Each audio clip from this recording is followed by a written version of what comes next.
Bleitz's consumer-first legacy enlivens 100-year-old funeral home. From death can spring life. Case in point, the feisty, long-lasting Bleitz Funeral Home. The 101-year-old edifice represents a customer-focused tradition at a prominent corner, hovering over the Lake Washington Ship Canal at the south end of the Fremont Bridge. Serving bereaved families until 2017, the same year it was designated a Seattle landmark, it has entered a new phase as a fully leased office building anchored by the North Face apparel firm. The pandemic-era preservation triumph was stewarded by its current owner, Pestakia and Associates of Seattle, and general contractor, Bellevue-based Fouché. The stately 2.5-floor concrete structure arose just 4 years after the ship canal and bridge were completed. Illinois-born Jacob Bleitz had worked as an undertaker in Wichita before establishing a funeral business in 1904 in Seattle's Green Lake neighborhood. After short partnerships in Fremont with morticians Edgar Ray Butterworth and John Rafferty, he crossed the bridge and settled his sole owner mortuary in 1921 along Queen Anne's industrial northern edge. From the start, dealing with death transcended mere business for Bleitz. He promoted affordability and excoriated undertakers he called predatory. The people of Seattle have been outrageously overcharged for funerals and materials, roared a full-page notice in the February 18, 1915 Seattle Star.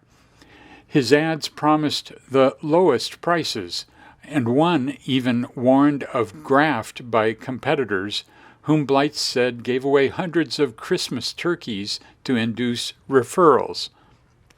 Long before it became popular, Bleitz also encouraged a cheaper alternative, cremation.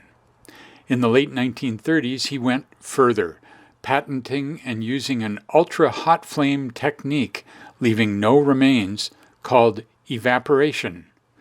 The new and better way, costs no more, gives a comfort never before known.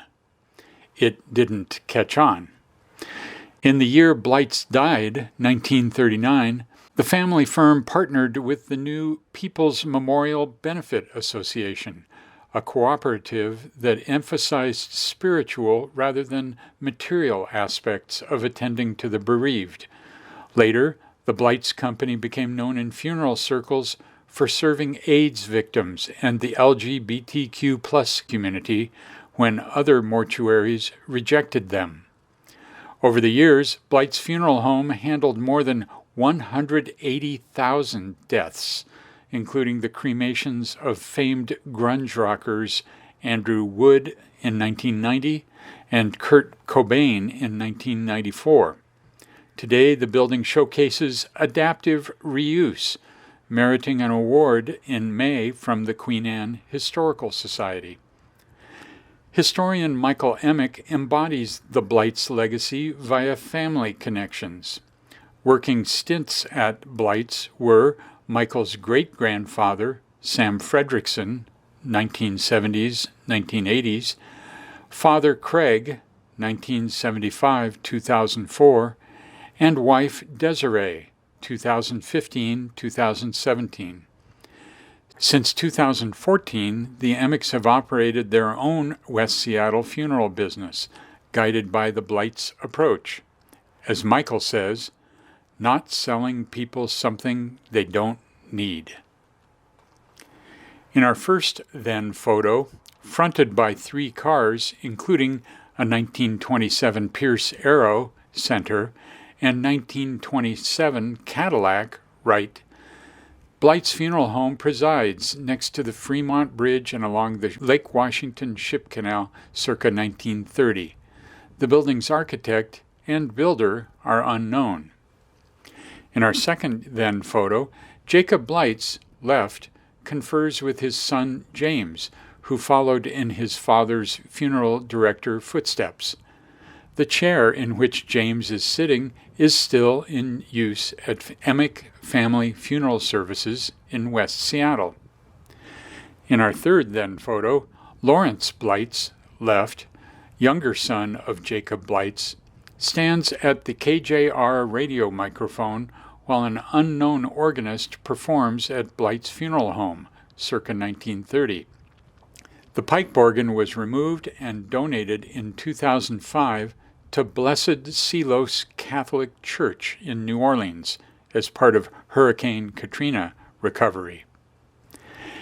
In our fourth then photo, a full-page ad for Bleitz Rafferty Company in the February 18, 1915 Seattle Star newspaper blasts overcharging for funeral services.